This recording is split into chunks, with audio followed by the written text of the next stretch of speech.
ஹalleluya. அங்கு பவுலும் சீலாவும் துதித்த போது சிறைசாலை அதிர்ந்தது. ஹalleluya.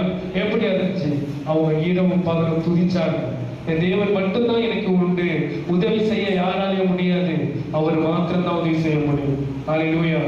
நீங்க நினைக்கிறீங்க, நான் இவ்வளவு தூரம் பிரயாசப்பட்டேன், இவ்வளவு தூரம் ஜெபம் செஞ்சேன், இவ்வளவு தூரம் நான் நடந்தேன், ஆனாலும் எனக்கு என்ன பண்ணல, பிரயோஜனமா இல்லை. ஆனாலும் தேவன் உங்களை என்ன பண்றாரு, கூட்டி சேர்த்தாங்க. நீங்க எந்த இடத்துல முதலாவது என் வாழ்க்கையை நீங்க நினைச்சீங்கன்னா, நானும் பாவத்துல தான் இருந்தேன், நானும் பாவத்தின் வழியில தான் செஞ்சேன், ஆனால் என் தேவன் ஒரு நாள் என்னை அழைச்சாரு. ஹalleluya. என் பாவத்திலிருந்து விடுதலை தந்தாரு. அதே போல உங்களையும் உங்க பாவத்திலிருந்து விடுதலை தர அவர் வல்லமை உள்ளவராக இருக்கிறார். ஒரு காரியத்தை அவர் வாய்ப்பு செய்வார். ஹalleluya. அவர் அதிசயமானவர், அவர் ஆலோசனை கர்த்தர், உங்களை ஒருபோது கைவிடாத தேவனாக இருக்கிறார். சொல்லியிருக்கிறார், நான் உன்னை விட்டு விலகுவதும் இல்லை கைவிடுவதும் இல்லை என்று அவர் கைவிட மாட்டார். ஹalleluya.